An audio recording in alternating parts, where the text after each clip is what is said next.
Hey everyone, welcome to another video on physics past papers. Today we're going to discuss a paper 4, variant 4.2 from the May-June 2025 series. Now, before we go into the paper, some resources that we have created for you, which are available on Patreon as you can see. This includes a grade booster pack, which I will just show you in a second, and some lecture notes that I have been using with students, so you feel free to check them out. But the grade booster packs are what we will be using in this paper also. So first off, the entire thing contains both AS and A2 content. So this is the AS definitions and formulae. You can see key details. This is the reasonable estimates table and important terms definitions. Important derivations, we know that we get a lot of derivations, sorry.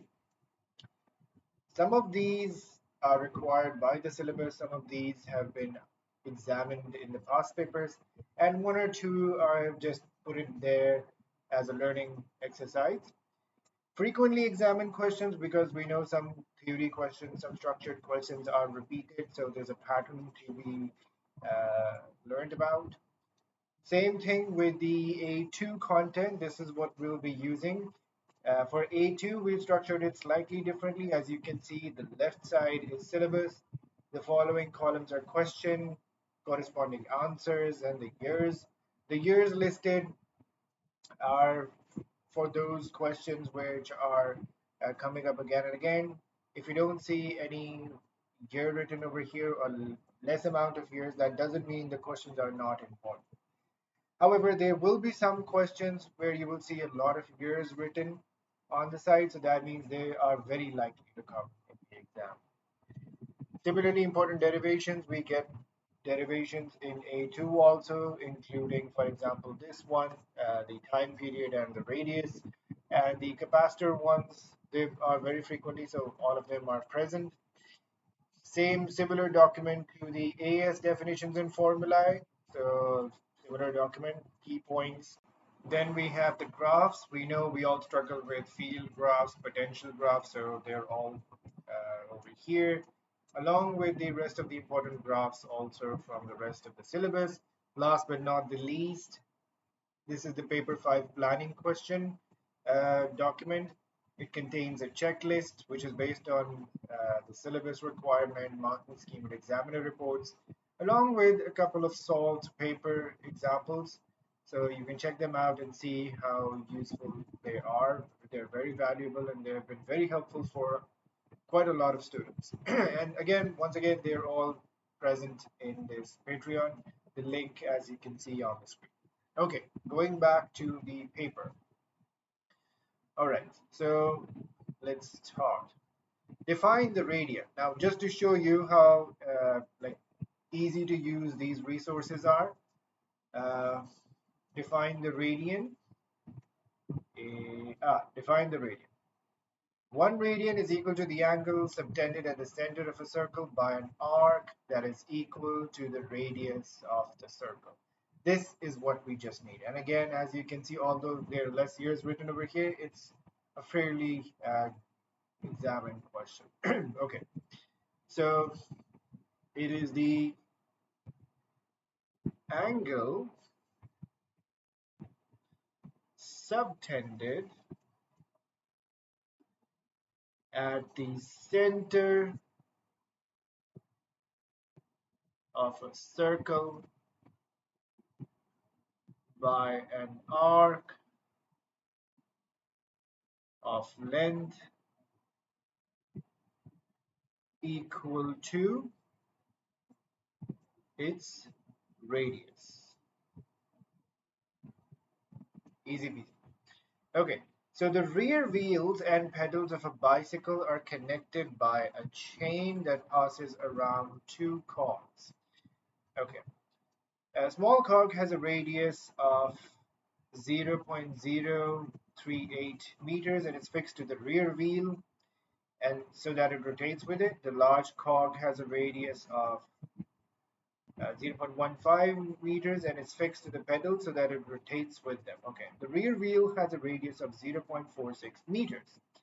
The bicycle is being pedaled so that it moves in a straight line at a constant speed of 17 per meter second. Calculate the angular speed of the rear wheel. So angular speed, since there are two ways to figure out angular speed, either we have the time period or we use V is equal to R omega. So that would be V over R. Now, we don't have time, so we are not going to be able to use this thing. So we are going to just simply use V over R. Sorry, my bad, I'm just making a mess. Right, okay. Now V over R, V is given to us as 17 meters per second and radius of the rear wheel is given as 0.46. So 17 divided by 0.46, this is 36.9. Uh, let's say 6, this could be written as 37. Okay, moving on. Calculate the period of rotation of the small curve. Now we can use the other formula for omega.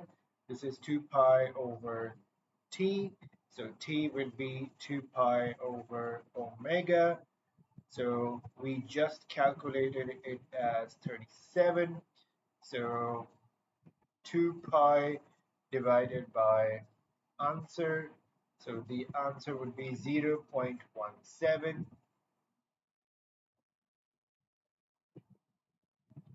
So that is 0.17. Show that the distance moved by point X on the chain during one full rotation of the small cog is 0.24. Okay, so basically, small cog, for one full rotation, the distance covered would be equal to the circumference of the small cog. So if we can find out the circumference, we can find out the distance covered by point X. So the radius of small cog is 0.038. So that would be just simply 2 pi r, 2 pi times by 0.038. So 2 pi times by 0.038, this is 0.238, which is roughly equal to 0.24 meters.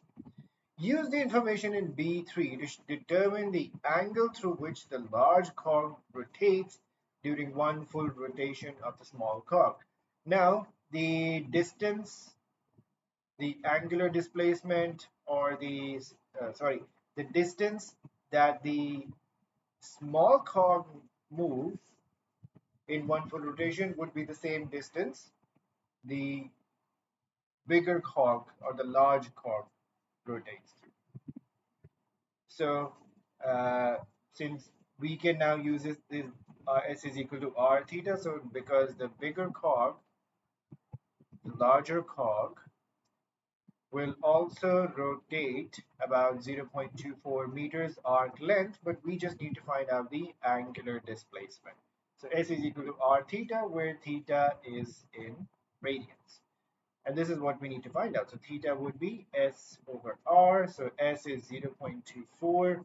R was large cog, 0.15 meters.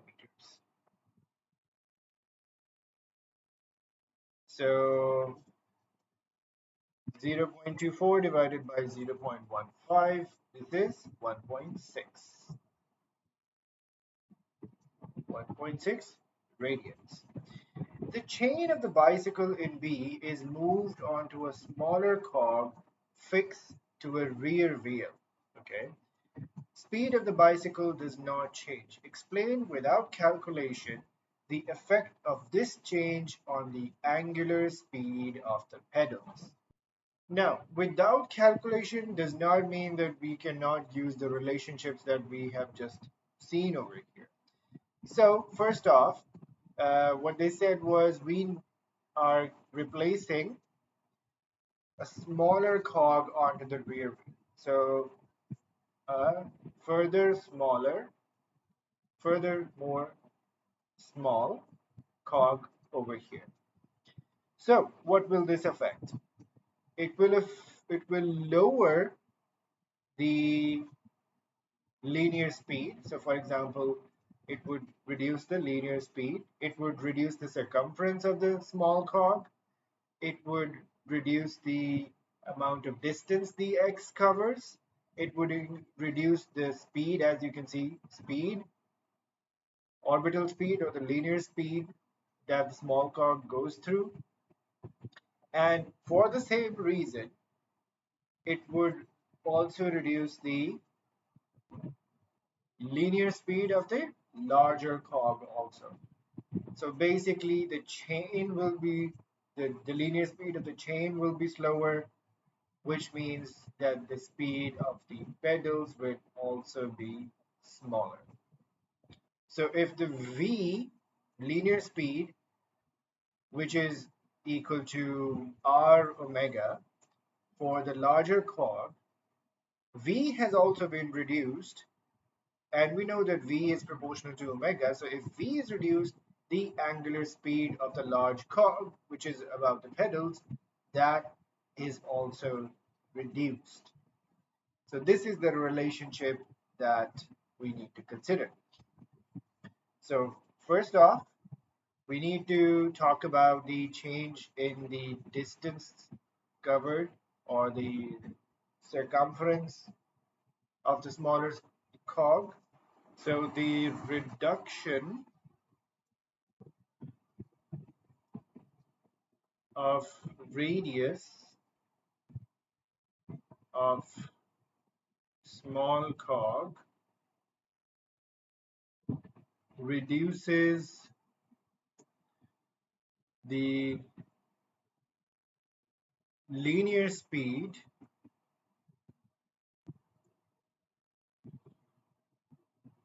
of the chain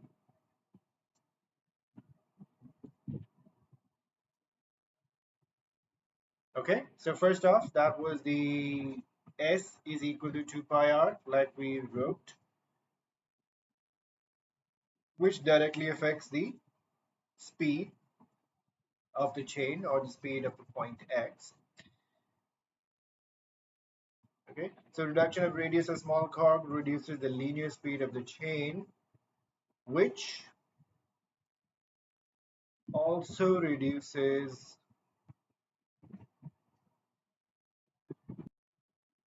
linear speed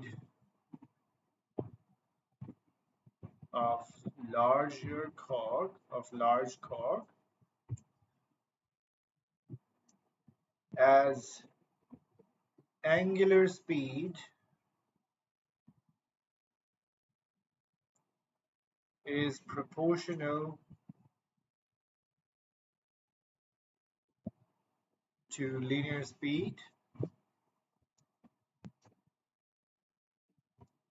The angular speed of the pedals would be reduced. The angular speed of pedals would reduce. Oh, sorry, decrease, you could say.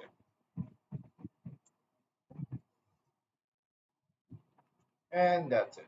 All right, moving on. State what is meant by the direction of the gravitational field line. So, a question like this is uh, comes up again and again. So state what is meant by a line of force, almost the same thing. So basically a line of force or the gravitational line of force represents the path a free point mass would follow under the gravitational field, indicating the direction of gravitational force. That's basically it. So that's what the gravitational field line means. So it represents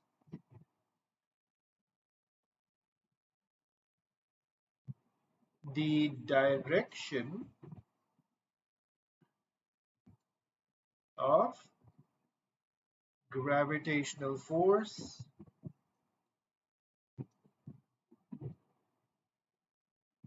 acting on a free test mass. So that's the Earth may be considered as a uniform sphere. On figure 2.1, draw field lines to represent the Earth's gravitational field outside the Earth. So this is going to be a radial field. So straight lines, the lines pointing towards the center.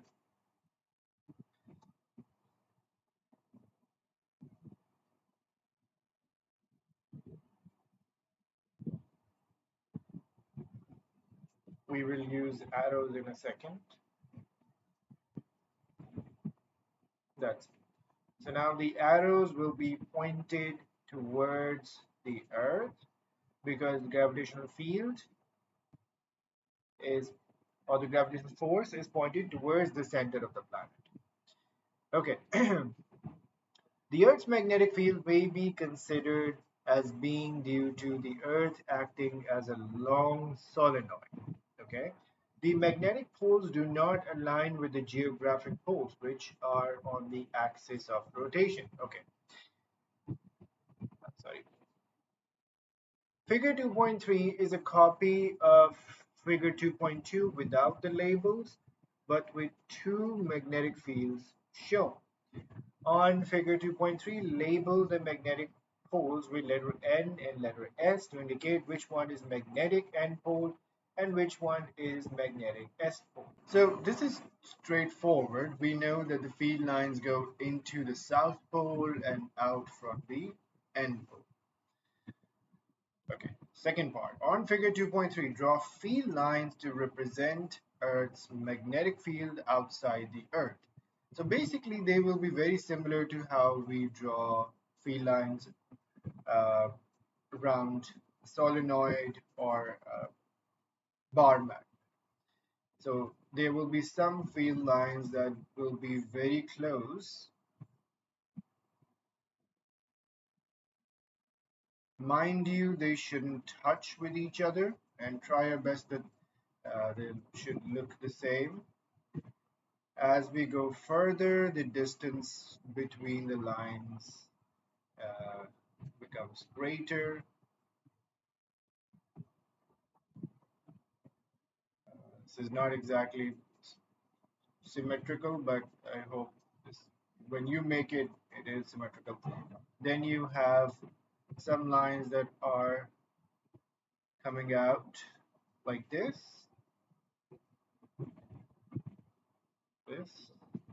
straight out. So that's basically it. Uh, let's see if we can correct this one a little bit better. So, it's almost the same thing, but so right. Okay, now this is better, slightly better, but still okay. Gets the job done. And this one also.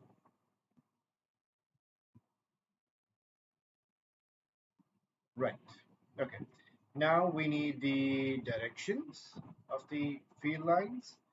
We just said they go inside the S pole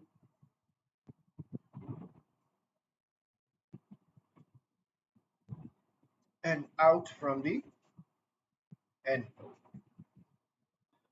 Right, okay. An observer moves around the surface of the Earth. Use your answer in A2. A2 was this one, okay? To explain why the observed gravitational field of the Earth does not vary around the surface. Now, a very similar question comes up again and again also. Why the gravitational field is roughly constant around the surface of the Earth. So we will go over here And let's find that. Okay. So you see two these two questions. So let me highlight these two questions. Basically, that relates to this syllabus point over here. So either way, for small height changes, this is for small height changes, Earth's radius remains nearly constant. So G, that is basically means gravitational field, remains unchanged.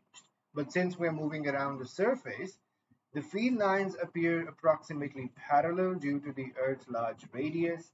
Parallel lines indicate the gravitational field strength. G is approximately constant. You could add the point that the field parallel lines are evenly spaced, so that uh, makes them approximately constant. So we can write that near the Earth's surface,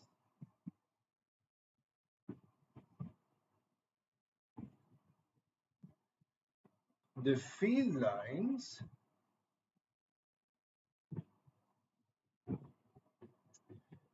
appear parallel and evenly spaced,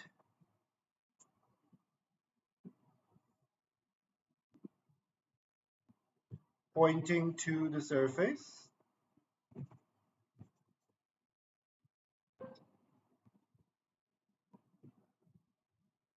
due to Earth's large radius.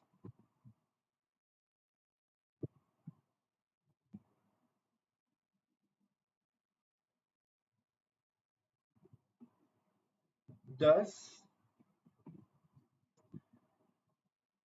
gravitational field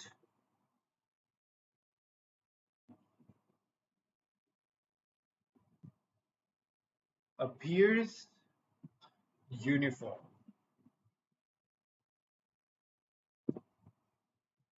That's it. All right. With reference to your answer in B2, B2 was the magnetic field question. Describe how the observed magnetic field of the Earth varies around the surface. So we can have different points over here.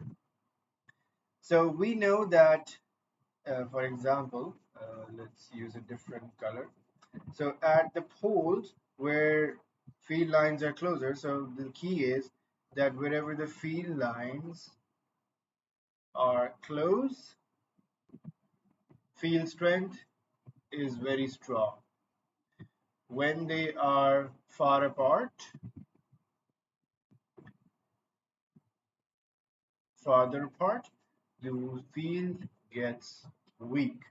So these 2 points we can, uh, as a start, we can talk about the poles, that at the poles the field appears strong, and near the equator the field appears weak. So these are the first points that you can easily say. Then you can also talk about the field directions, that at the poles field lines are perpendicular, almost perpendicular to the surface, and near the equator they're almost parallel to the surface, because when you zoom into the surface they will appear almost parallel to the surface. So these 4 points you can write in that. So field lines are closer at the poles and farther apart and far apart from each other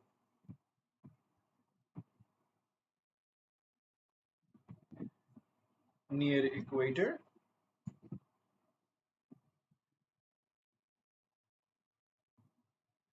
indicating field is stronger at poles, then at equator. There also field lines appear perpendicular to the surface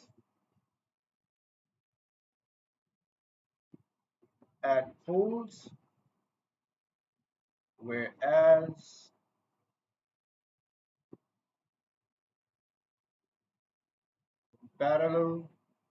they appear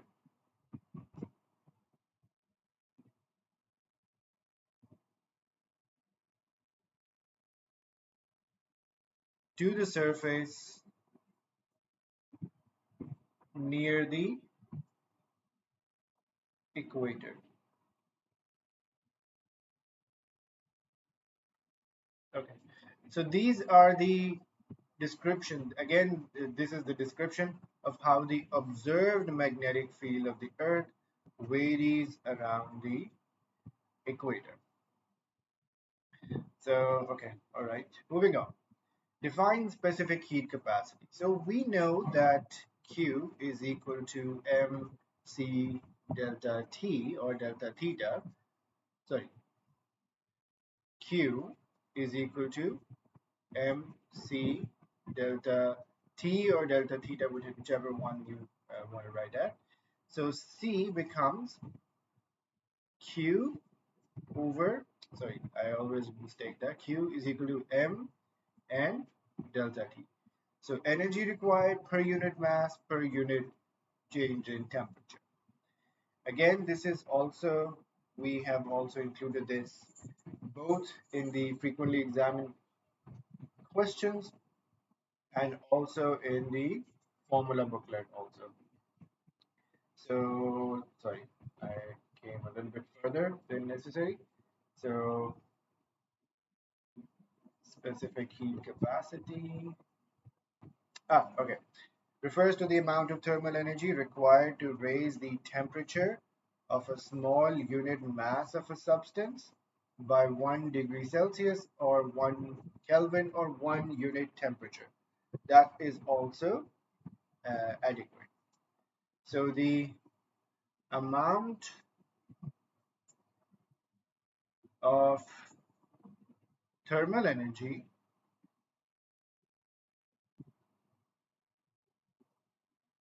required to raise the temperature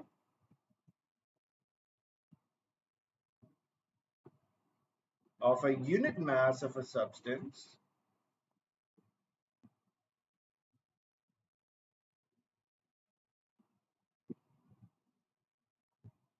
by 1 unit temperature.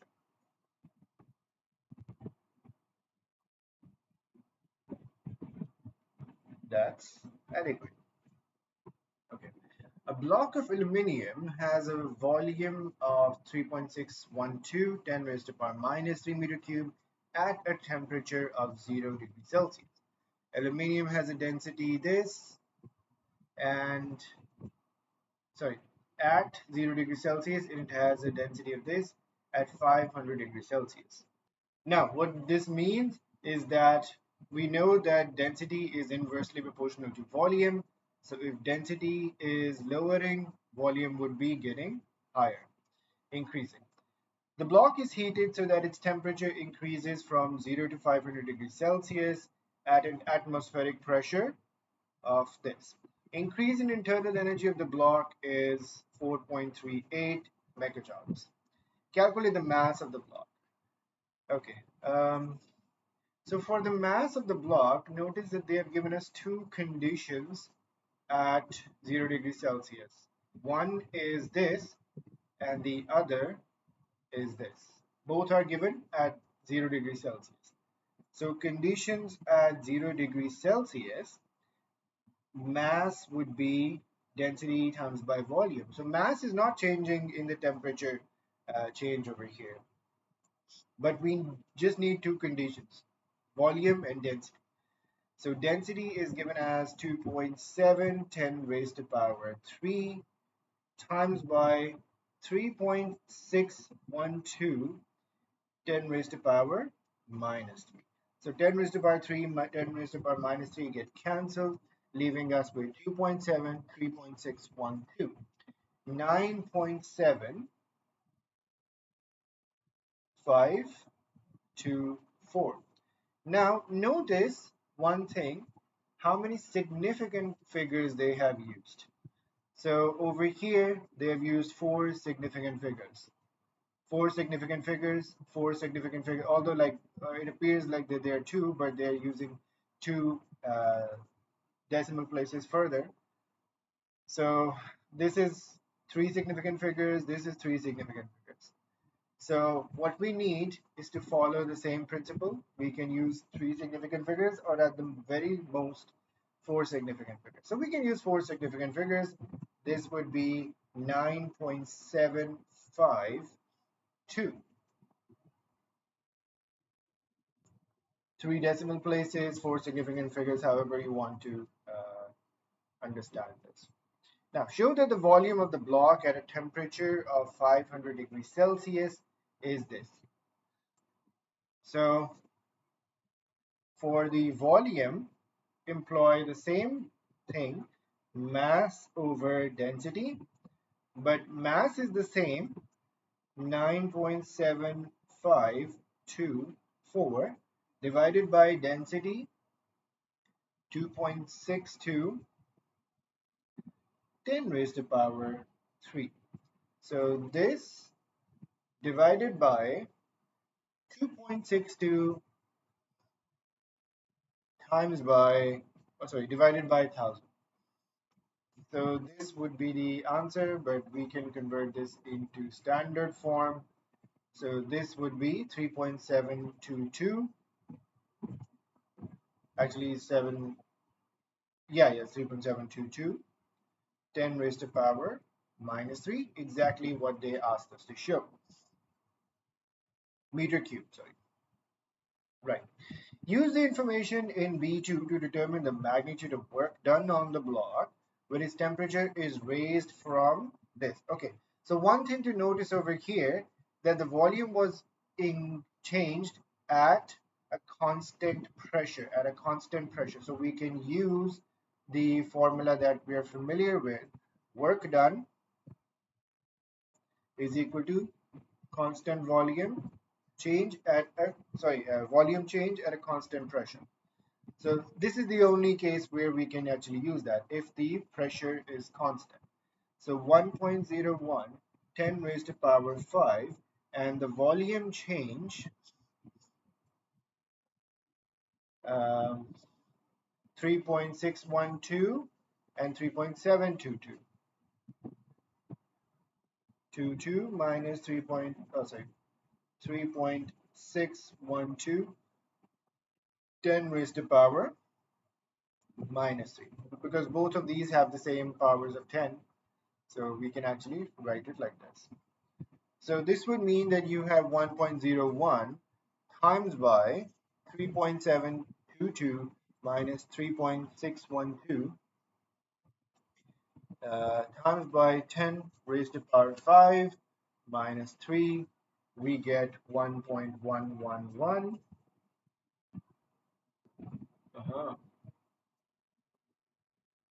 111 10 raised to power 1. Oh, sorry, that basically just means 11.11 joules, which we can write it as three significant figures, 11.1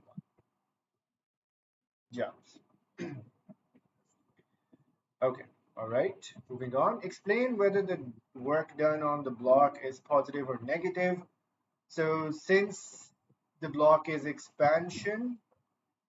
under expansion, or the block is expanding, so the work done is negative.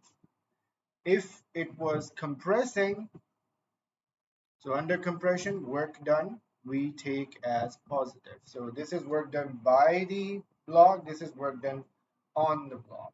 Again, work done by the system, negative, and work done on the system, positive. So that's what we just have to see, that the work is done against atmospheric pressure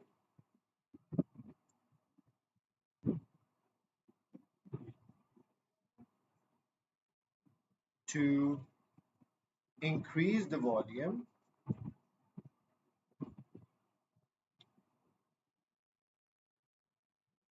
so work done is negative.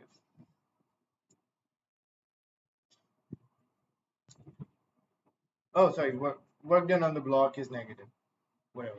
Use the first law of thermodynamics to determine to three significant figures a value for specific heat capacity of the aluminium. Explain your reasoning. Okay, so first off, we need to know how this all works in. So work done that we have found out, P delta V, can be plugged into the change in internal energy equation. So delta Q plus delta W. But since this is negative, we will have a negative number over here. So this would actually go over here. This is already given.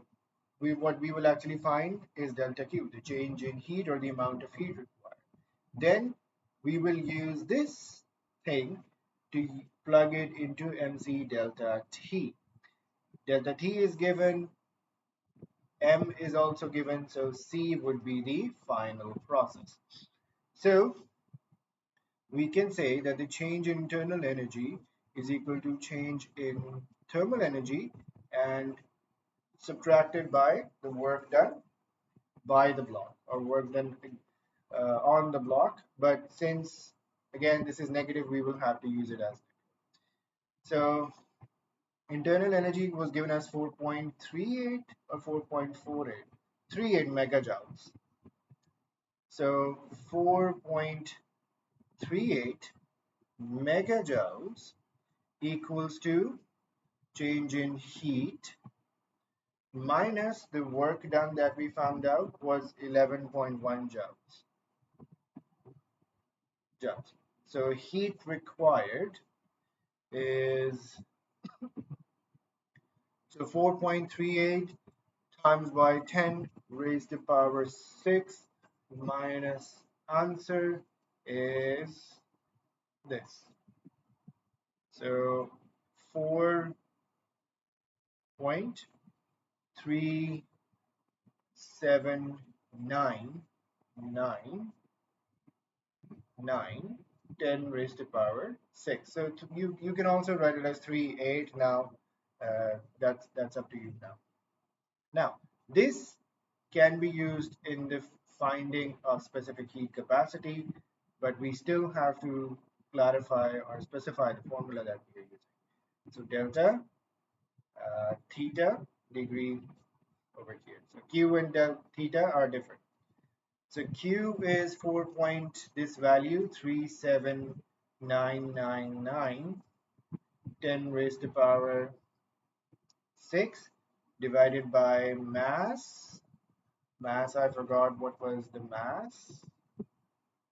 9.7524. 9.7524 and change in temperature was 500 degrees Celsius. 0 to 500 degrees Celsius.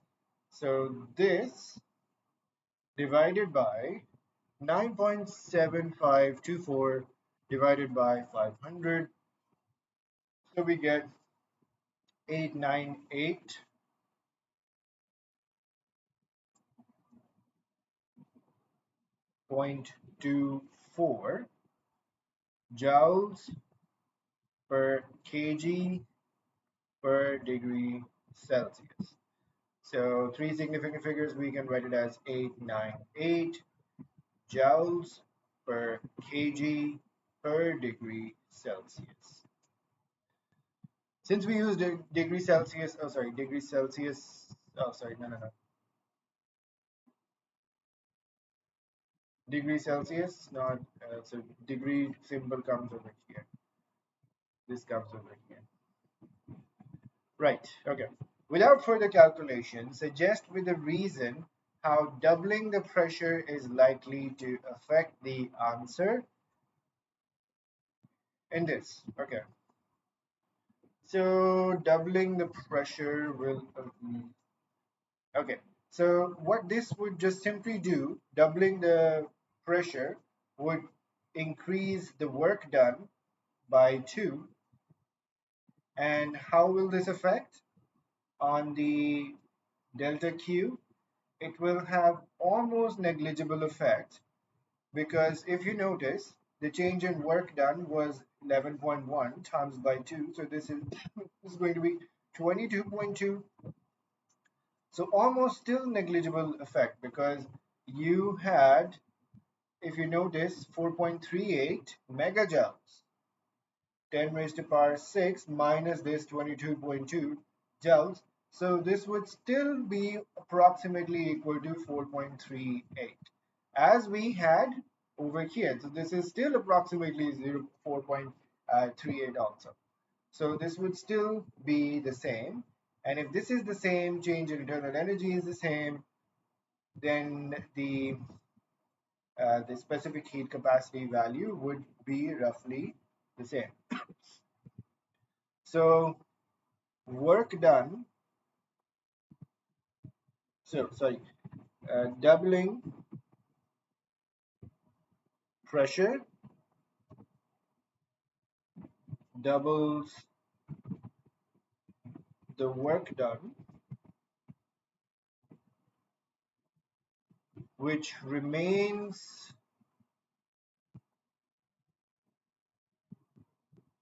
negligible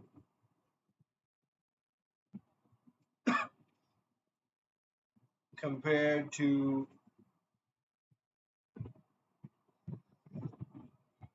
um, what was this? Change in internal, the internal energy.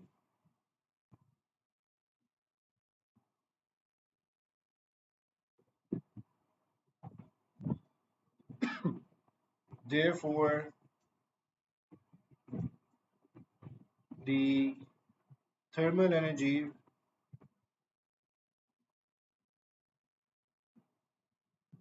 supplied would be same, and so will be the specific heat capacity.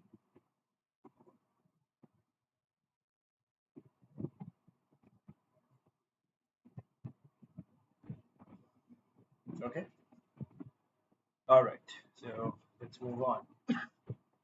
Okay.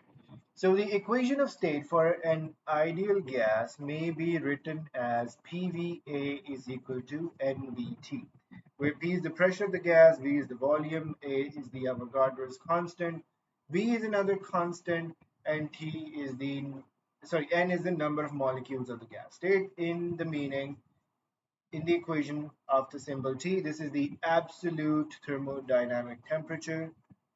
You could also say thermodynamic temperature, but this is absolute or absolute thermodynamic temperature.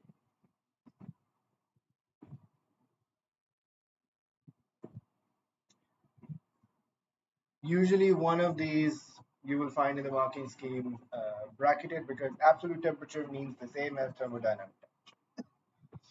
Identify the constant B. Now to identify this, what we need to do is to compare this with the nRT or nKT. So since this is Avogadro's constant, when we take it on the other side, PV is equal to NBT over A. Now notice N over NA will become the number of moles. So this would become NBT. So now as you notice, these are the same thing. So B would be the molar gas constant. Okay. The product PV for an ideal gas is also given by this. Okay. State in the meaning in the equation. State the meanings in this equation for symbol M and this. So this is the M is the mass of an average particle. So mass of one molecule, mass of one particle. You could also say molecule of the gas. This is the mean squared speed. Mean squared speed of the particle.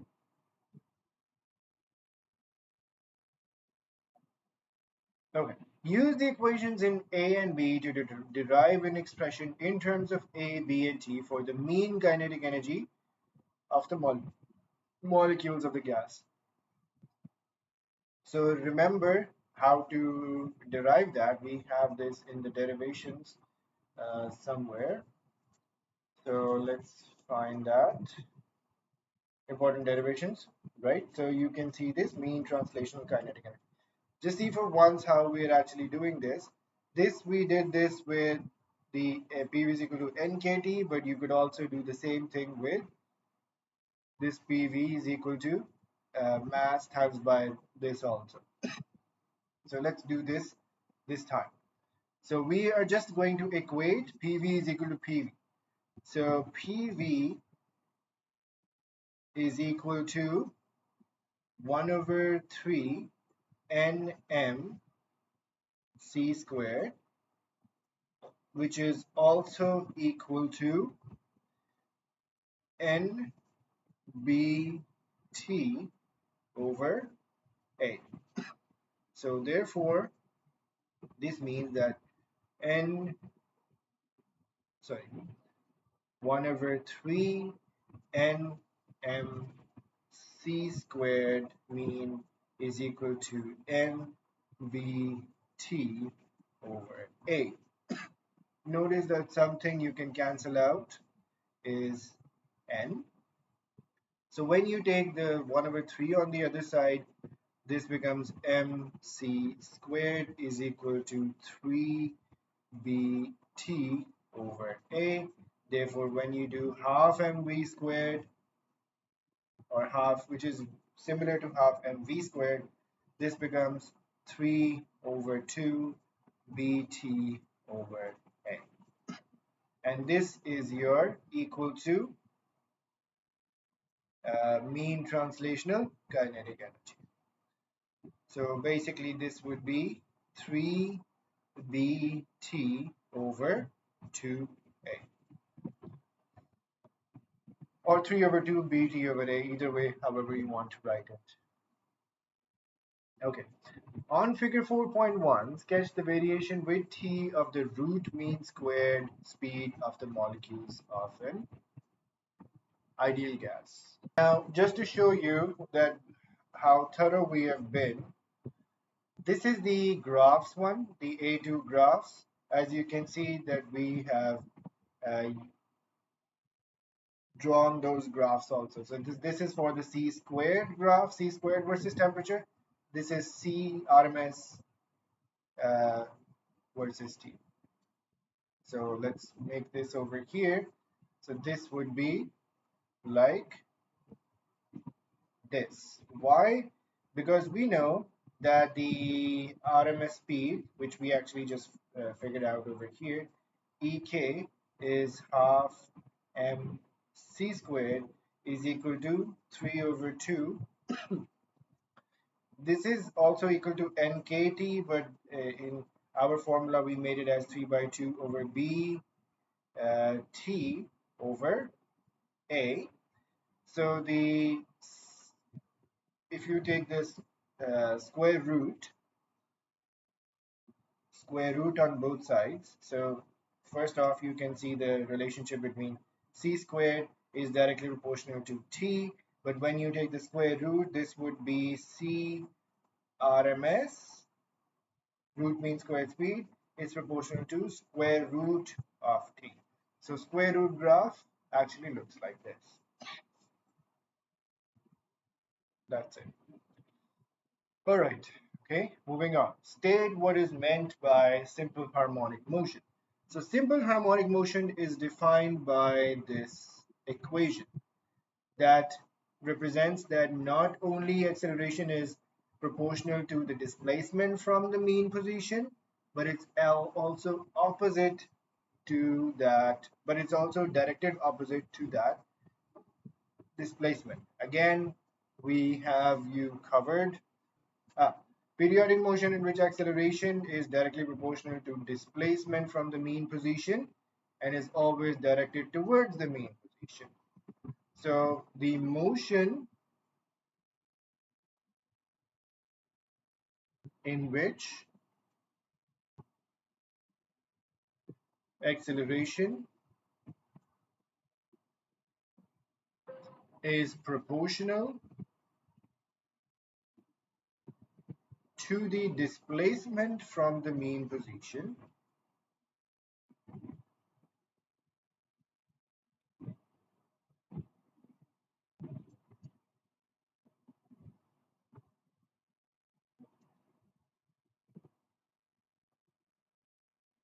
and is always directed towards the mean position, towards that point.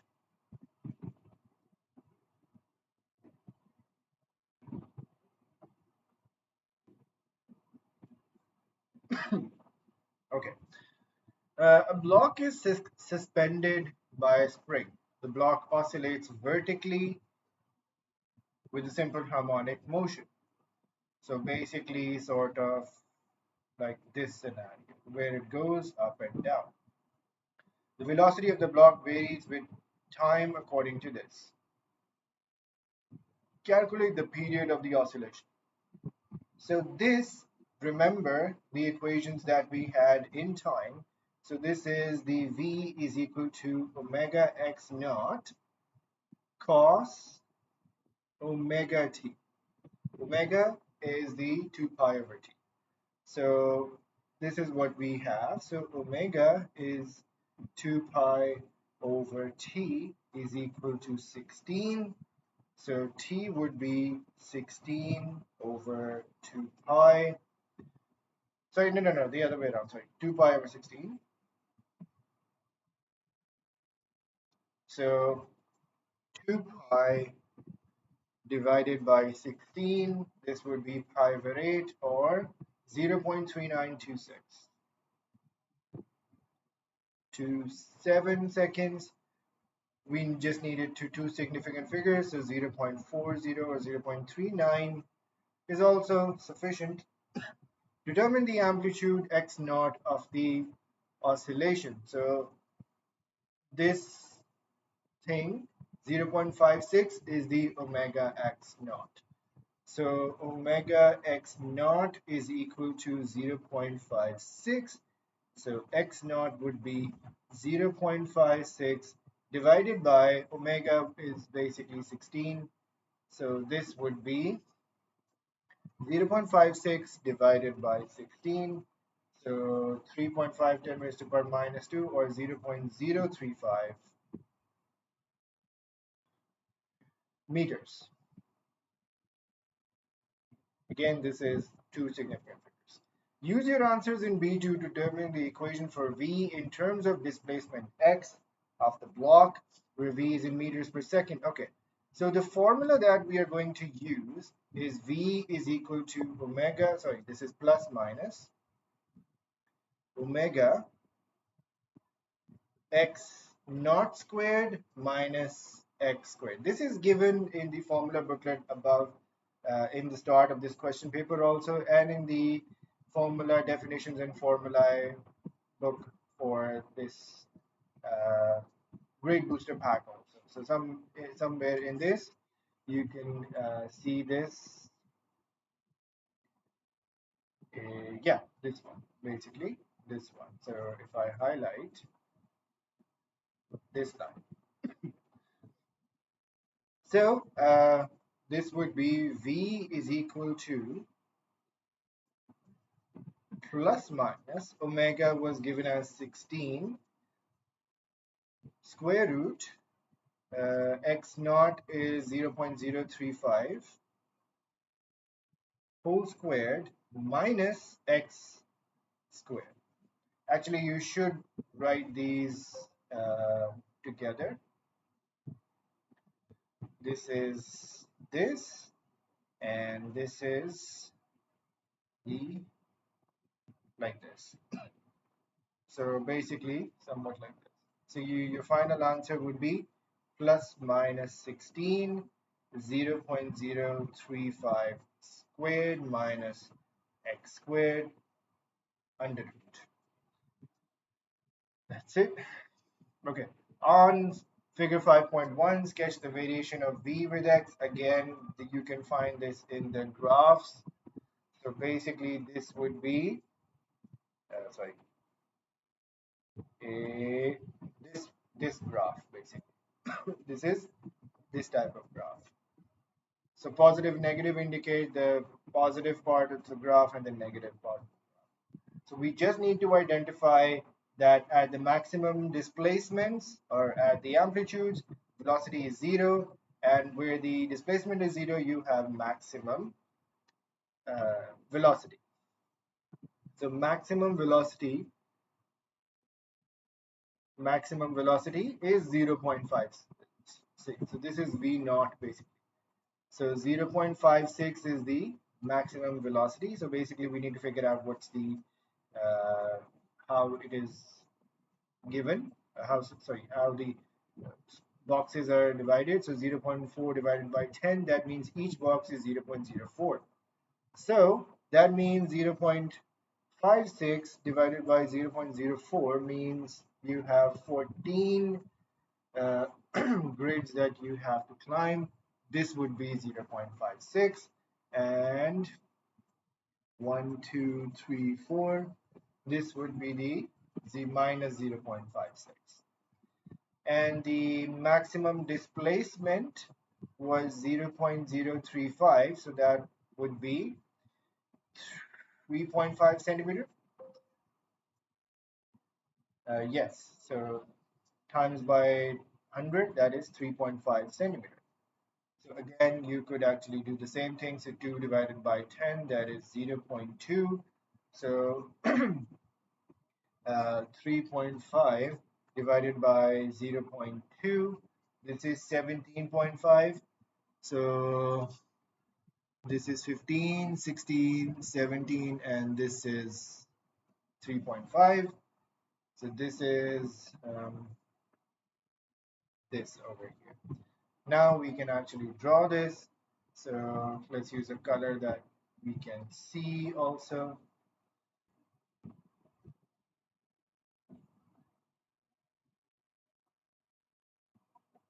So these are the endpoints, and this would be the maximum and minimum velocities. Slightly over here, and yes, that's it. That's your graph. Just to show you that in our grade booster graphs topic, graphs document, we have the same graph over here also. This is the maximum velocities, and these are the maximum amplitudes, or sorry, maximum displacements or amplitudes. All right, so moving to the next question. Two parallel metal plates X and Y are separated by a distance of 0.041 meters as shown. there is a vacuum between the plates. An electron is at rest at the center of a plate X. Potential difference of 58 kilovolts is applied across the plates. This causes the electron to accelerate towards the plate Y. On figure 6.1, use symbols plus and minus to indicate which of the plates plus X and Y is the positive plate and which of the plates is a negative plate. Since this is an electron and it's accelerating to this side, so this is the positive and this is the negative side. Okay, next up, calculate the electric field strength between the plates. Okay, so this formula is very straightforward. This is just simply V over D, potential difference between the plates divided by the separation. So 58,000, because this is 58 kilovolts, divided by the separation, which is given as 0.041.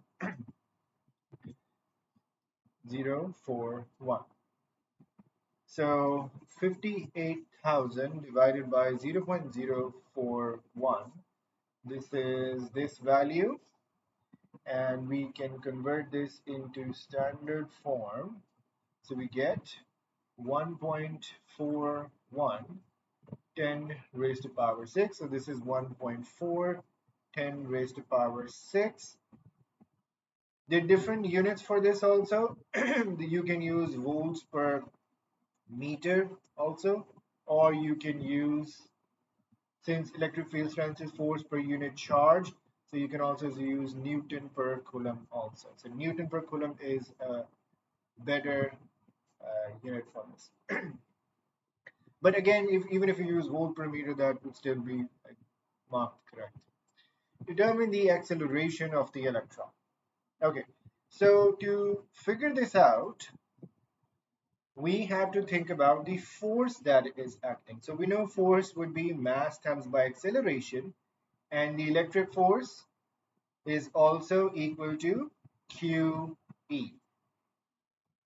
Okay, so we need to find acceleration. So Q is fundamental charge, capital E is the strength of electric field strength, and this is the mass of the electron. So 1.6 10 raised to power minus 19 times by 1.4 10 raised to power 6 divided by 9.11 10 raised to power minus 31 kgs. And again, this value is given in the constants at the start of the exam. So 1.6 times by 1.4 divided by 9.11 times by 10 raised to the power of minus 19 plus 6 plus 31.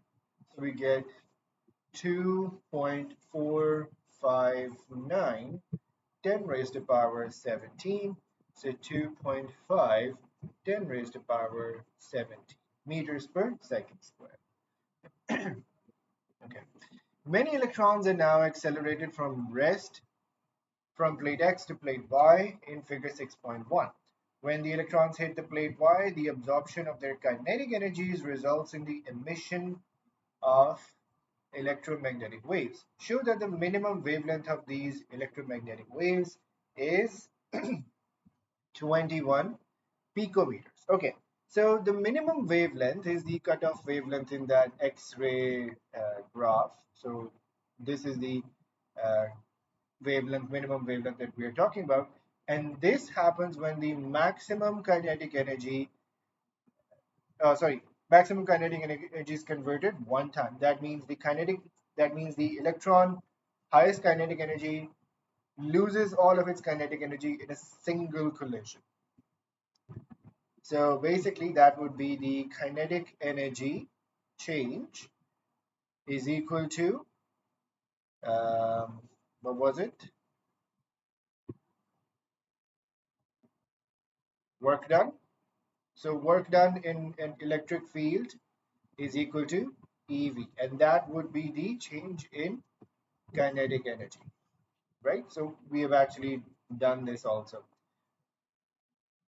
Similarly, this EK, this maximum or this kinetic energy is changed into the change in photon energy, that is hc over lambda. So basically this is what we have to figure out. So so ek is ev or qv, whichever way you like it, 1.6 10 raised to power minus 19, and this was 58,000. So 1.6 times by 58,000 times by 10 raised to power minus 19. This is 9.28 10 raised to power minus 15. This is in joules now. This is not in electron volts. Okay, and EK is equal to hc over lambda, which means lambda is going to be hc over ek. So h is 6.63 10 raised to power minus 34. Again, this value of constant is given. 3 10 raised to power 8 is the speed of light, and the kinetic energy 9.28 10 raised to power minus 50. So 6.63 times by 3 divided by 9.28 times by 10 raised to power minus 34 plus 8 plus 50. So we get 2.14 10 raised to power minus 11. And if you just multiply this value by 10 raised to power 12, this actually becomes 21.44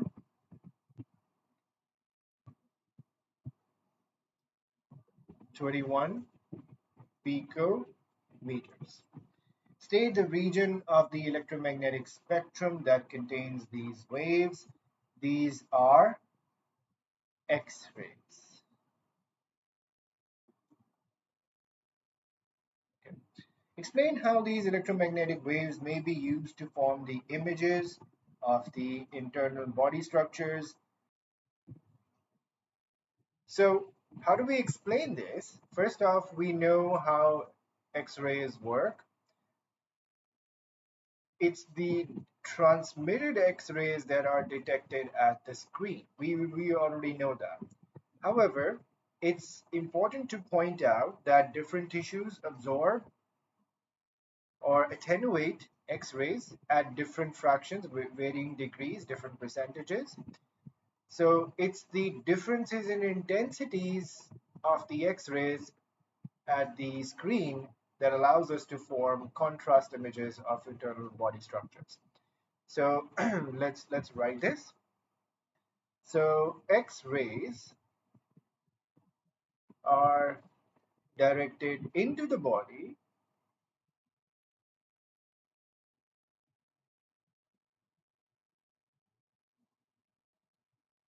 and transmitted rays detected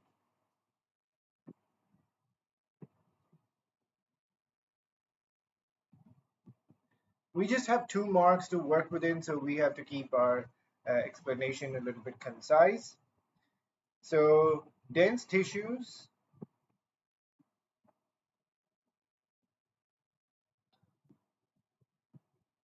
absorb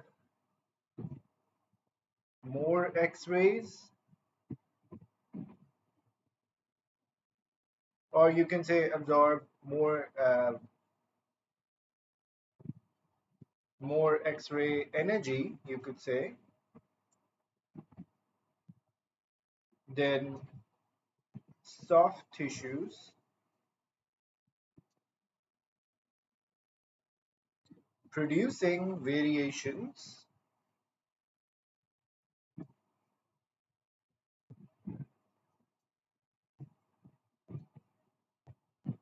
in transmitted intensities.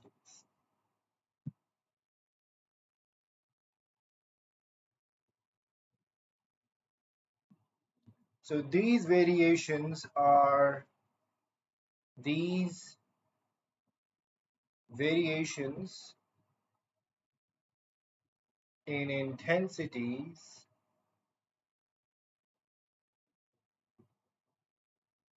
are recorded to generate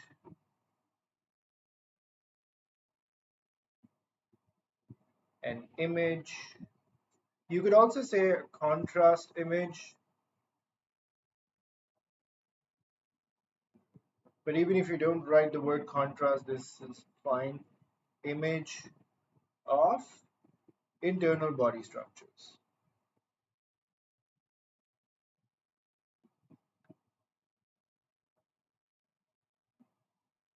That's it. All right, moving on. Figure 7.1 shows a circuit of capacitor of capacitance C and a resistor of resistor R. Okay. Initially, the switch is open and the potential difference PD across the capacitor is 12 volts. Switch is then closed at time t is equal to 0 and the capacitor discharges through the resistor. Figure 7.2 shows the variation of charge Q on the capacitor with potential difference Vc across the capacitor as the capacitor discharges. Okay. Figure 7.3 shows the variation of current I in the resistor with PD VR across the resistor as the capacitor discharges. State the relationship between Vc and VR. Okay, so first off, when it is closed, when the switch is closed, these two are both parallel to each other. So the potential difference across capacitor will be equal to the potential difference across resistor. So we can say that VR is equal to Vc. Determine the capacitance in microfarad. Okay, so we know the relationship is that C is equal to Q over V. So this means that we can actually get this from the gradient of the graph also. So the gradient of the discharging graph also. So this would be, we can also write this as C is equal to change in Q, change in V, gradient of QV graph. So, sorry, uh, the value for this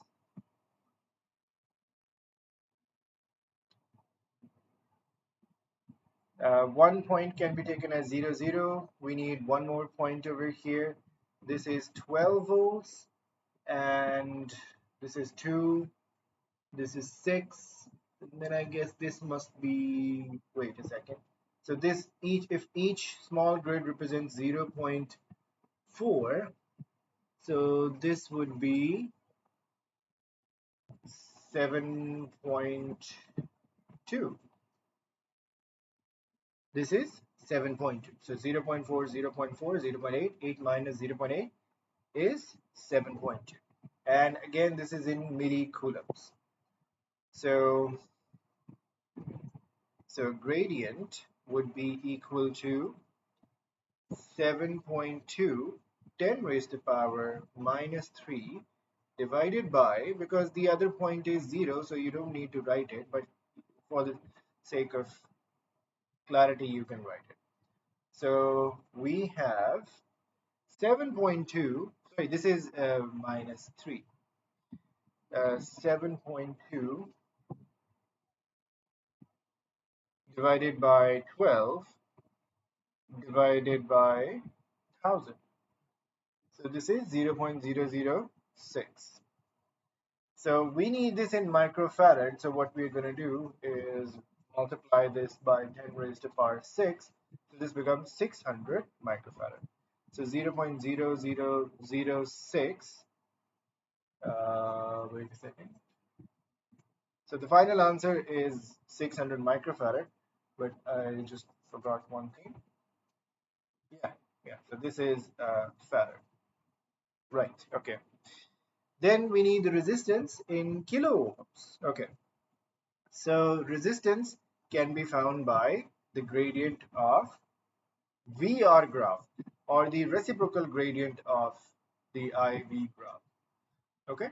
So R would be 1 over gradient of IV graph, basically. So, or the simply just reciprocal of that. So, I component has to be at the bottom. So, this is 1.5 milliamps and this is 12. Okay. So, so remember, like we said, I has to be at the bottom because we need the reciprocal. Voltage has to be on the top. So voltage is 12 and that was 1.5 10 raised to power minus 3. So volts amps. So 12 divided by 1.5 times by 1000, we get 8000 ohms. So it will be 8 kilo ohms. Right. Okay. Now the time constant tau of the circuit. So we know the formula tau is equal to RC, but we need this in seconds, so kilos and micros will have to go. So this is 8000 ohms times by 0.0006 farad. So this times by 0.006, this is 4.8 seconds. 4.8 seconds. Use figure 7.2 and 7.3 and your answer in A. A was this, okay? To explain why the variation of Q with T is exponential in nature. Now, to answer this question, we need to briefly see the math about this regarding the quantities. So first off, when we go back to these two graphs, as you can see, V, because both V's are the same, because VR is equal to VC, so this is proportional to the charge, and this means that V is proportional to I. Now, so we know that V is proportional to Q and V is proportional to I. We also know that Q is proportional to I also because I is the rate of change of charge. Now, let's unpack it a little with a little bit of math over here. We know that V is equal to Q over C, and we also know that this is also equal to IR. Now, I, on the other hand, is not just equal to dq over dr, it's actually equal to the decrease of uh, this also, because the charge is decreasing, right? So its rate is decreasing.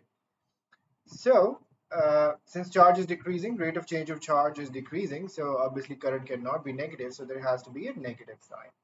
Now, if current is minus dq over dt and we replace that over here, so IR would be equal to Q over C. When you replace I over here, this becomes minus dq over dt is equal to Q over RC by just taking R on the other side. And then you can take the minus on the other side also.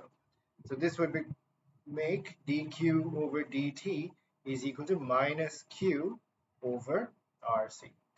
Now, furthermore, what we can do is, since this is a differential equation, we can separate the variables. If you're studying A-level maths, it would be very invaluable for you. So 1 over q dq and the 1 over rc dt. So now when you integrate this, this becomes ln q, and this becomes t over rc basically, plus c.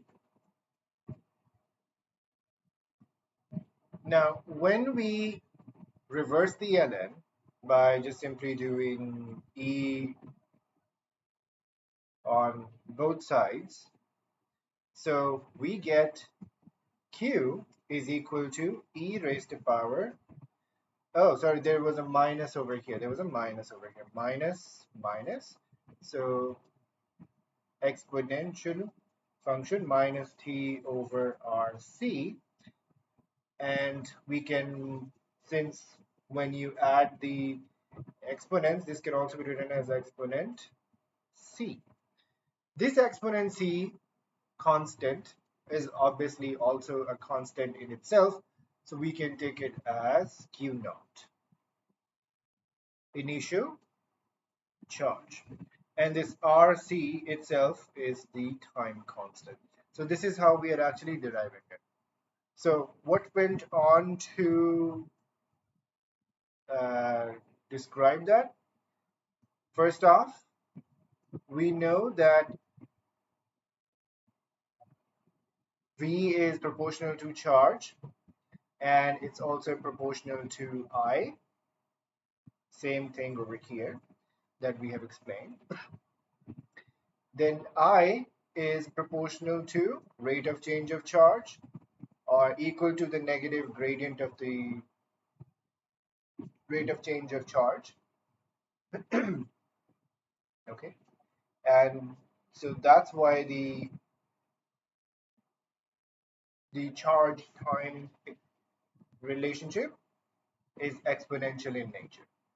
So what actually gives it away, how do we actually go from this to this, is that the I is the rate of decrease of charge. This is actually what leads down this path. This is actually what gives the exponential decay route over here. So this is how we are going to write it. So we can say that the current I is proportional to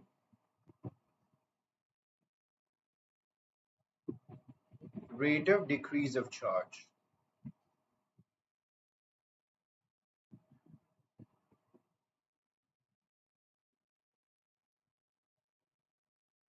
You can also write it as I equals to minus dq over dt.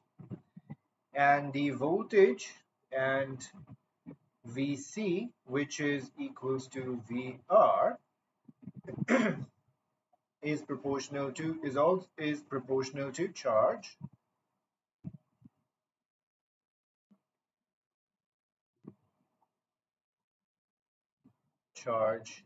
q. You can write it as V proportional to q. Since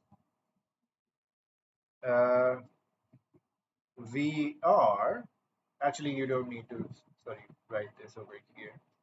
Since Vr is also proportional to current,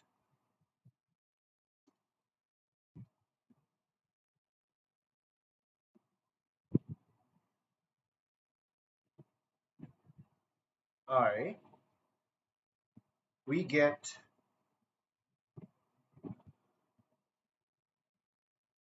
dq over dt proportional to minus q. So this gives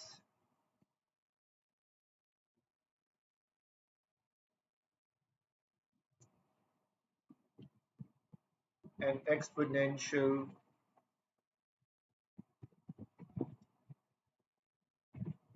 decay relationship.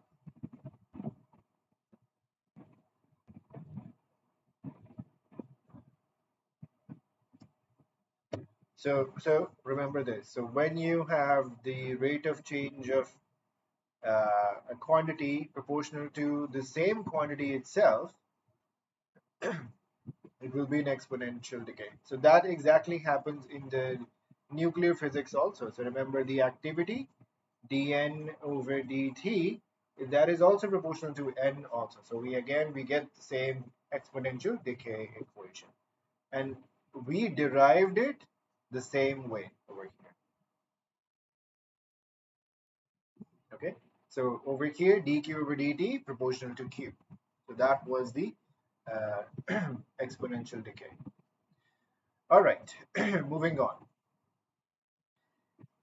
Figure 8.1 shows a circuit that produces rectification of an alternating input voltage. The input voltage V in is sinusoidal and the rectified output voltage V out is applied across R.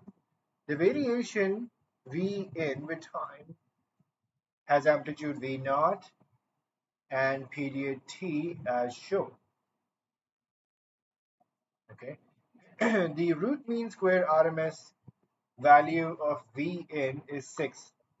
State the type of rectification produced by the circuit. So since there is only one diode over here, so this is going to be half wave rectification. Half wave rectification. Right, okay.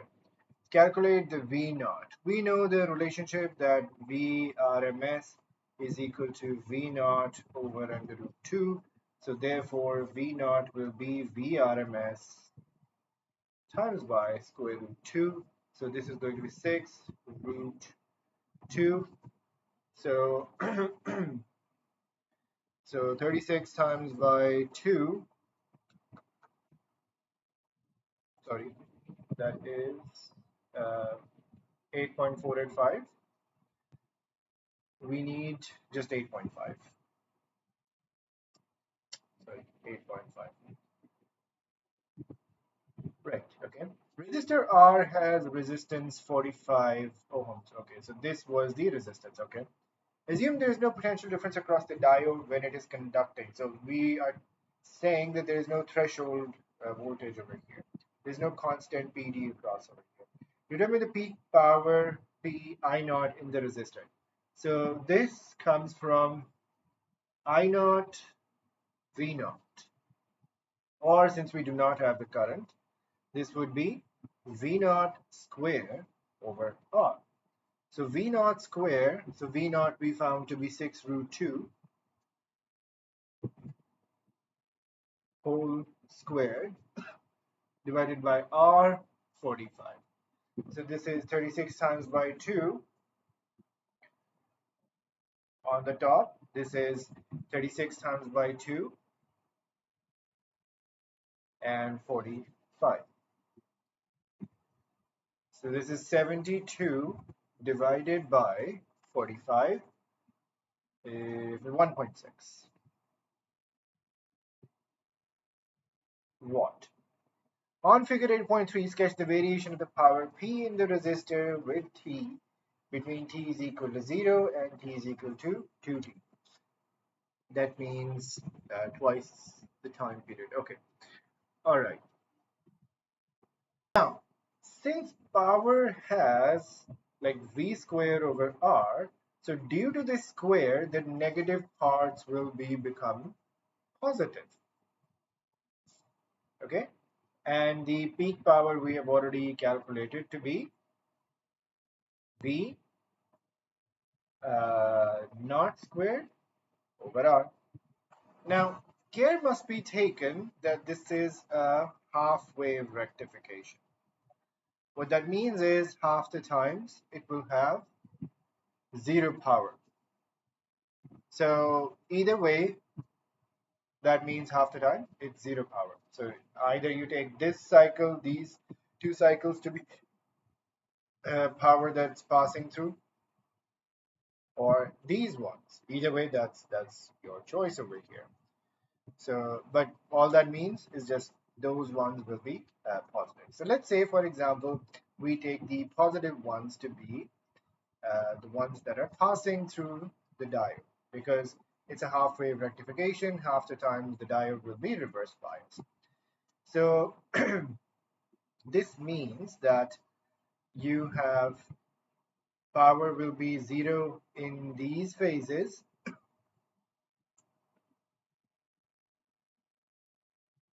and the power will be maximum in these points.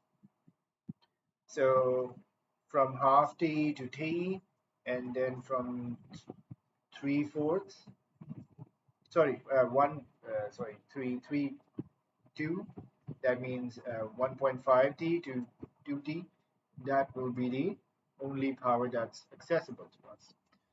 So from this point to this point, and from this point to this point, we have, oh, sorry, 0, 0, my bad. So these will be 0, and this will be 0. However, in between, the graph will go to maximum over here. So let's draw this. So this will go like a pulse graph, like this. Sorry, touch over here. It should be a smooth graph, but little imperfections are fine. Let me try again.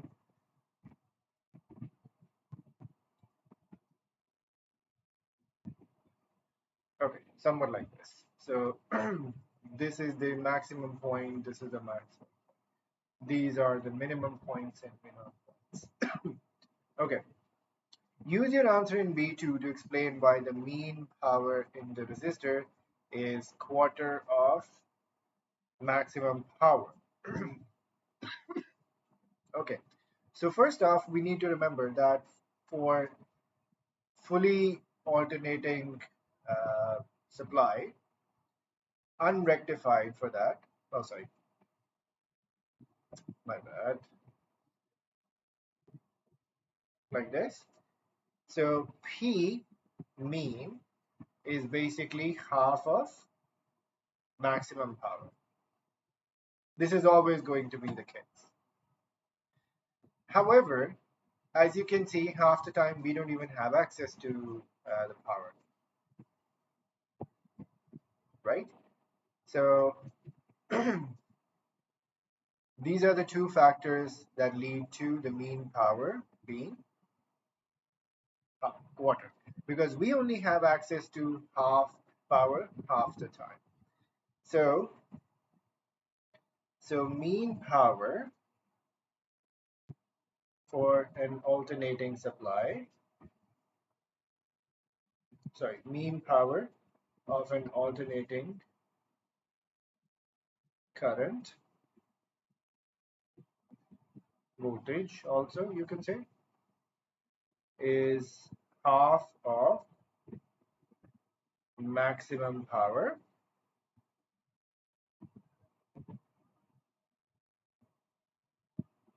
P naught. But since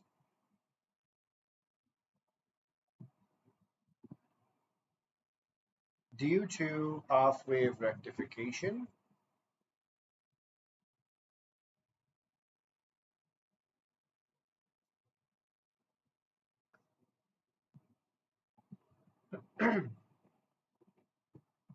half the signal is removed,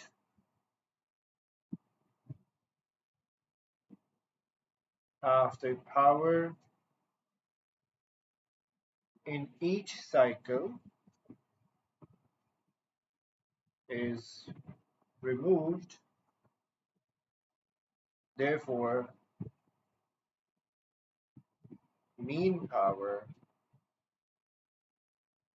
is 1/4 of maximum power. P naught. Okay. Right. Use your information in B3 to determine the RMS value of V out. So we have already established that the mean power is quarter of maximum power, right? Mean power is actually V RMS whole squared over R, and this is 1/4 of, we calculated this to be V naught squared over R. So we know that this R and R can be cancelled, so we are left with V RMS square root. When you take the square root, this will become half of V naught. So half of V naught was 6 root 2. So basically 3 root 2. So 3 root 2. So this is 4.242 or 243. So we can write it as 4.2. That's it. So 4.2. Right.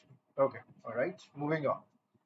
State what is meant by photoelectric effect.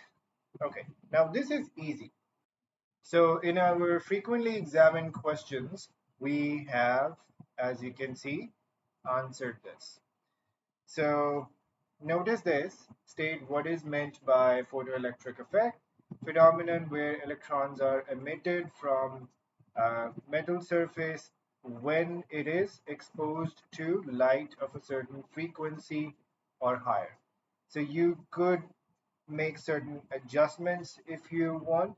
So you could also say cold metal surface, you could also say electromagnetic energy of a certain frequency or higher. So either way, you can make slight adjustments to it. Otherwise, this is still good. So a phenomenon where electrons are ejected from cold metal surface when light, you could also say electromagnetic radiation. You have to full spell it out, electromagnetic radiation of a certain frequency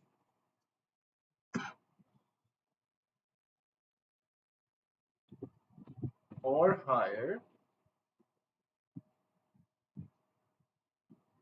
is incident on it. Okay. The photoelectric effect is investigated in 2 stages using the circuit shown.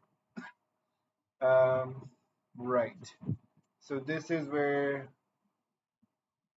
okay, electromagnetic radiation is incident. This is a metal plate, and this is okay. So basically, what they're going to do, I assume because I haven't read this. Okay, let's read this then. A polished metal plate Y is illuminated with electromagnetic radiation of frequency F and constant power. In stage 1 of the investigation, frequency F is set to a constant value of this. Current I in the ammeter is varied by adjusting the potentiometer, okay. Shows the variation of I with voltmeter reading, okay. There is a value Vs of V at which the current just falls to 0. So basically, the stopping voltage is what they are examining over here. In stage 2 of the investigation, stage 1 is repeated for different values of frequency at as frequency F is varied, the voltmeter reading Vs at which the current just falls to 0 is measured. Figure 9.3 shows the variation of Vs with F. Okay, so these are the two graphs which show stage 1 and stage 2. Okay, all right, so let's go further. Explain with reference to photons why Vs depends on the frequency of the incident electromagnetic radiation. So basically, how the stopping voltage is related to it. So basically, the work done or the change in kinetic energy of the electrons is equal to the rate of work done, equal to the work done. That would be electron volts. Sorry, EV or QV, however you want to process that. So the voltage where the maximum kinetic energy happens, maximum kinetic energy change happens, is this. So to find out the maximum kinetic energy of electron, where the current just simply falls to zero, is actually either you can write it as QVS or EVS, where VS is the stopping voltage. So basically, you can say that. So we can say the photocurrent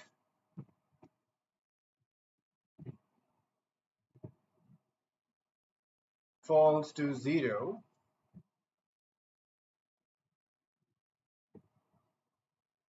when the maximum kinetic energy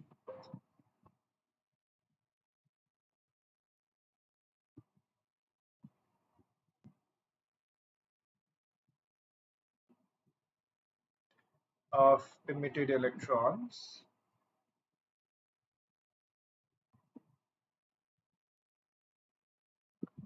is reduced to zero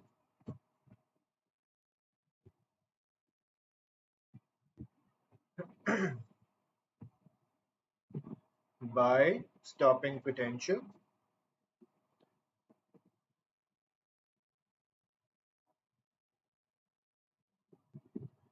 since EK is equal to EVS.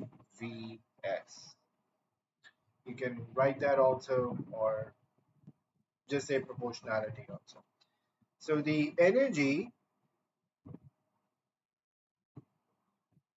of each photon is proportional to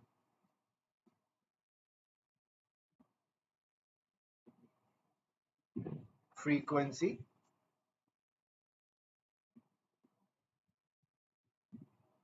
of the radiation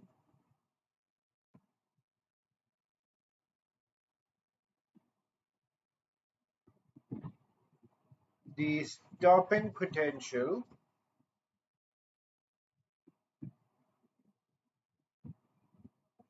therefore the stopping potential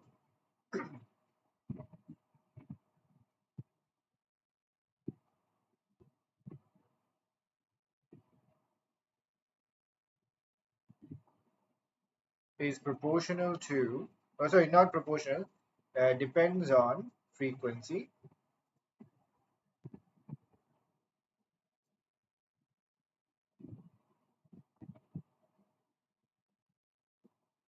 as the maximum kinetic energy of photoelectrons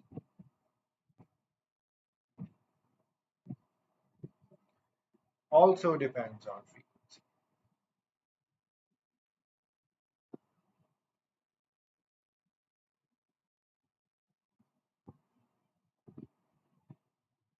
So what are we using over here? We know that the max EK max, we had HF minus the work function energy. So we cannot say that EK max is directly proportional to HF. We can just say that it depends on. Right, okay. Stage 3, qualitative, sorry, wait. Quantitative, okay. So stage 3, quantitative conclusions that can be drawn from the results in 9.2 and 9.3. Use the space for any working. Okay, so we need quantitative. Quantitative. So we need some numerical values over here. So first off,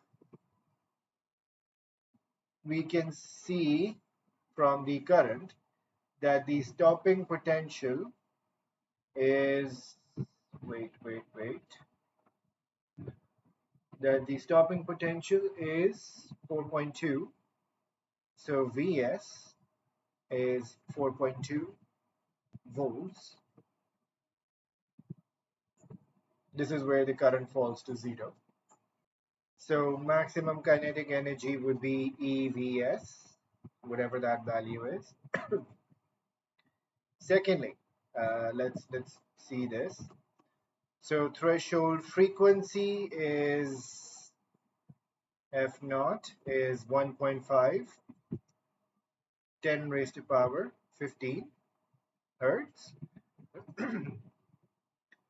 So we can find out the threshold wavelength also, but that is redundant over here. Work function energy, that is the HF naught. You can actually find out from that also by plugging in this value. That is also a quantitative solution to this. Now Vs, remember that this is Ek over E. So let me show you the graph that they have actually made over here. This one. This is the graph that they have actually made over here. Vs over this. So Vs or V basically is actually coming in this form. So this is the maximum kinetic energy, EVS. This is the graph for the maximum kinetic energy, HF minus work function. And if you just divide both sides by E, you get this. So this means that the gradient of this graph is actually H over E. So this is an important distinction to make over here. So if you want to find out H from this, so the gradient of this part of the graph is equal to H over E, not H over E. So we can actually find out from that also. Right. What else? I think these would be adequate over here. So we can make observations. So first we can find out the H, Planck's constant, and then we can use it to find out the work function, right? So H over E is basically the gradient of this graph. Remember this. So this would be, wait a second. I think we can take any point from over here because it's a straight line. I think let's take,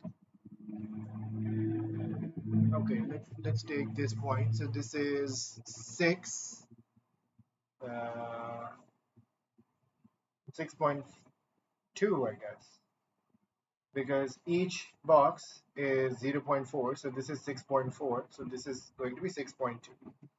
So 6.2. So 6.2 minus 0 volts divided by frequency. 3 minus 1.5 is 1.5, 10 raised to power 15. So H would be basically 6.2 divided by 1.5, 10 raised to power 15 times by 1.6, 10 raised to power minus 90. So 6.2 times by 1.6 divided by 1.5 times by 10 raised to power minus 19 minus 15. So we get 6.613, sorry, 6.61, 10 raised to power minus 34. So we can also calculate the maximum kinetic energy. So max EK is the 1.6 10 raised to power minus 19 times by 4.2. So, so 1.6 times by 4.2 times 10 raised to power minus 19. 6.72 10 raised to power minus 19 joules. And what else? You can find out using this H, you can find out the work function also. I think these would be sufficient, right? So these would be sufficient. Okay, all right. So we have to give the reasoning for these also. We, basically, the working that we did has to be in this space. So stopping voltage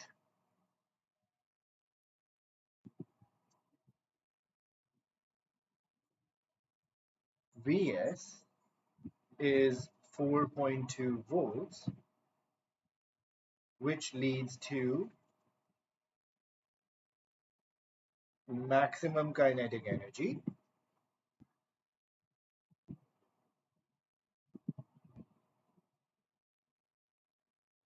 E max equals to EVS equals to we would actually basically write over here that E max equals to EVS. So 1.6 10 raised to power minus 19 times by 4.2. So we calculated this value to be 6.72 10 raised to power minus 19 joules. Okay, so remember, these are not just observations, they are conclusions associated with them also. Right? So threshold frequency F naught is 1.5 10 raised to power. What was the value? Power of 10, 15 hertz. So um, we can't find out the work function yet, right? So threshold wavelength you can find out. Oh wait, sorry. We can come back to this. First, we need to find out the Planck's constant.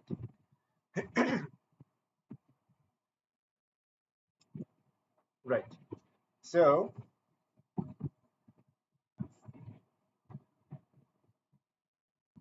the gradient of Vs Vf graph is equal to h over E. So h, so Planck's constant, h is equal to 6.613 10 raised to power minus 34. So you can give the appropriate units for that also. We know that this is E is equal to HF, so H is joules per hertz. Either way, you can figure this out. You could also write it as joule second also, because per second, right? Right? And then we can say, so you can actually do the calculation over here. So H over E is equal to that 6.2 minus 0, 3 minus 1.5, 10 raised to power 15, and then you can lead it to h. So that uh, threshold frequency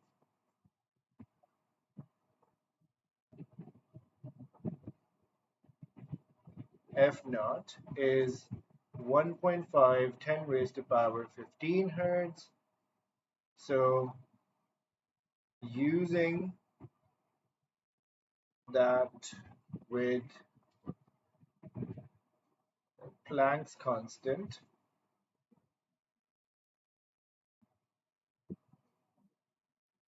h, work function energy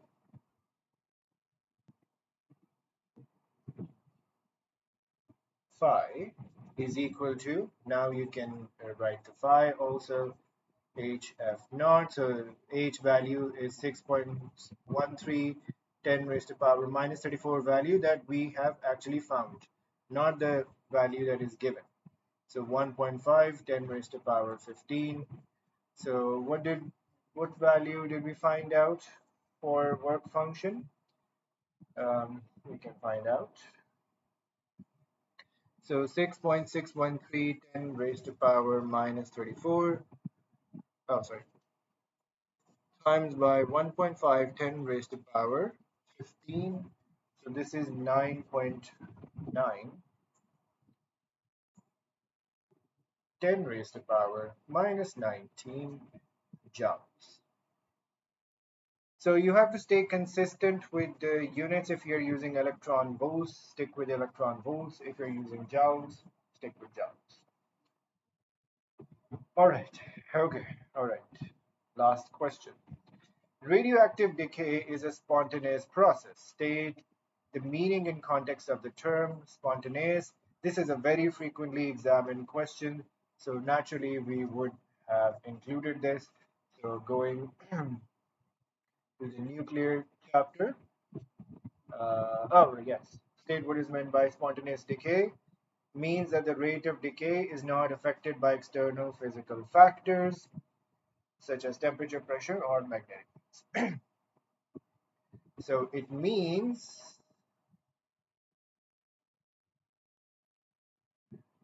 that the rate of decay is not affected by external physical factors.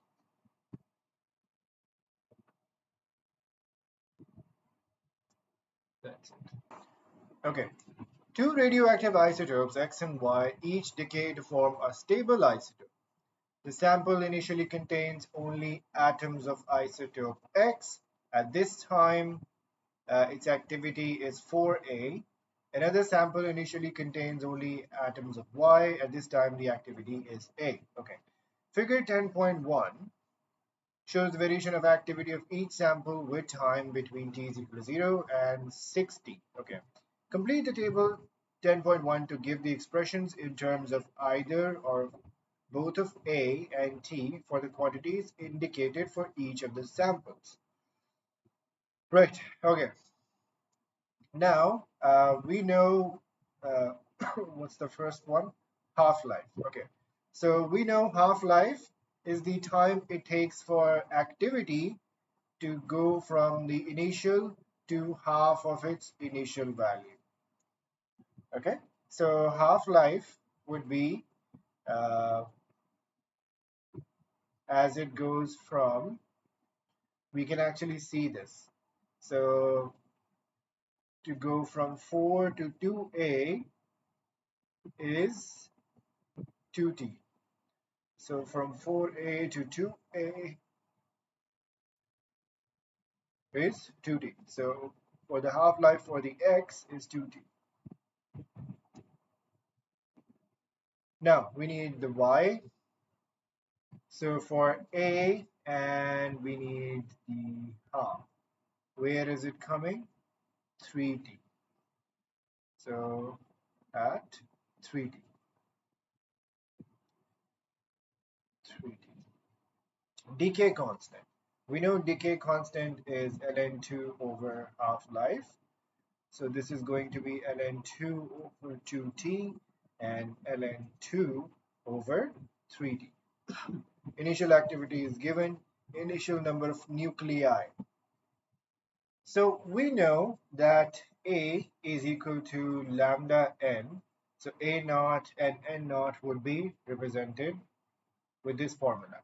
So n naught would be A naught over lambda. So for x, this would be A naught, initial activity is 4A divided by ln2 over 2t. So ln2 times by 2t. So this is going to be 8 AT over ln2.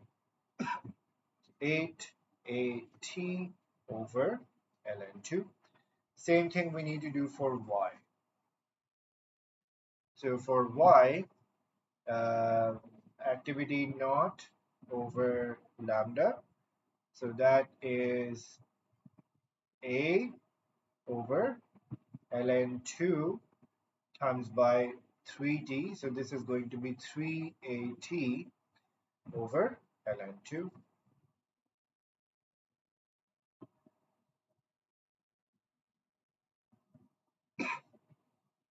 Right. Okay, moving on. Determine in terms of t the time at which the two samples will have equal activities. So we know the formula for A is equal to A naught e raised to power minus lambda t. So for x, this would be, let's call it AX. Activity was 4A, right? So 4A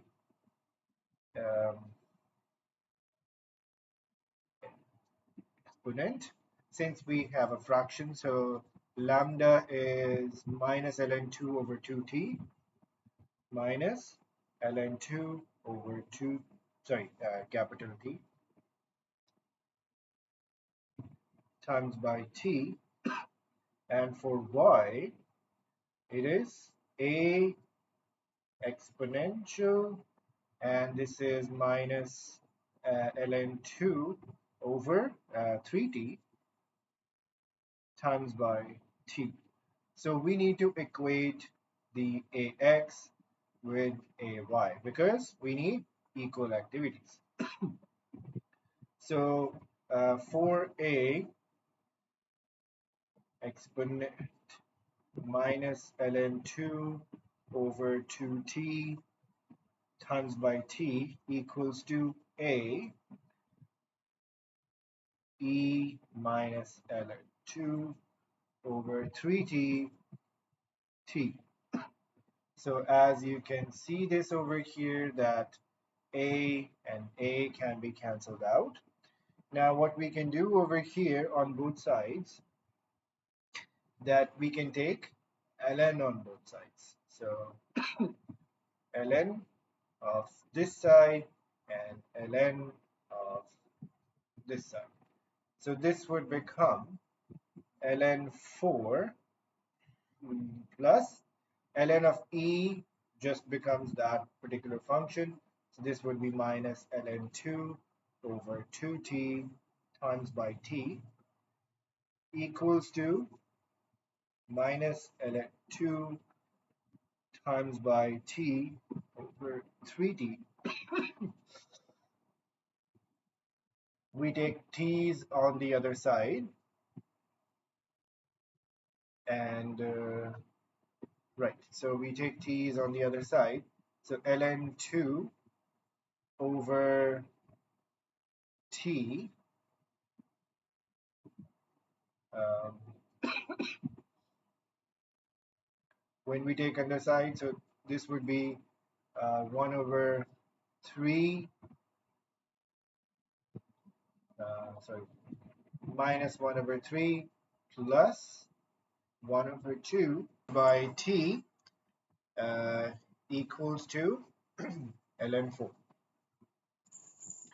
Okay, so now all we need to do is to see that this is half minus 1 over 3. So this is 3 minus 2 over 6. This is 1 over 6. So uh, everything goes on the other side. So t is 6 ln 4 times by t over ln 2. ln 4 can be written as 2 ln 2, so 6 times by 2 ln 2 times by t over ln 2. So ln 2 can be cancelled. ln 2 gets cancelled, so this is just 12t. 12t. Okay. Now, a radiation detector is placed near to one of the samples in B. One of the samples in B. Okay. Explain why the count rate measured by the detector is less than the activity of the sample. Now, there could be numerous reasons for this. First off, that if you have this sample over here, whether it's X or Y, and this is the count detector over here, count rate, but this is the detector, and this is the sample. So sample is emitting radiation, actually, sorry, this should be this way, in all directions randomly. So only the ones that are, falling onto the detector are detected. So it is going to be that it's going to be less than activity of the sample for this reason. Since there are 2 marks, so we can think of some other one also. One common reason for this is that some absorption can also happen. So if this is an air medium, some radiation can be absorbed by the air or also. So let's write the answer for this. So uh, radiation emitted, radiation is emitted by the sample in all directions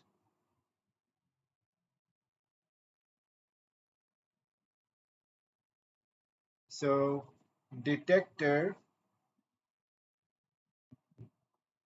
can only detect radiation in that direction, in one direction. Also, radiation can be absorbed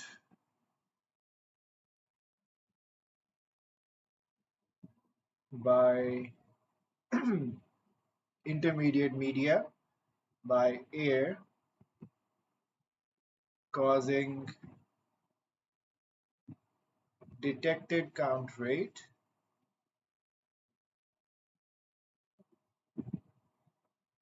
to be lower than activity. Right. Okay. And that was the end of this paper. Hope you all learned something. If you have any questions, feel free to reach out. If you want me to explain something better, if you feel that I made a mistake somewhere, also please reach out. Mistakes are possible. Uh, what else? You can check out this great booster pack, which is on Patreon. The link, as you can see in the video. So check this out. All of these are going to be very valuable for you, very helpful for you, and hopefully we'll see you in the next video. Bye bye.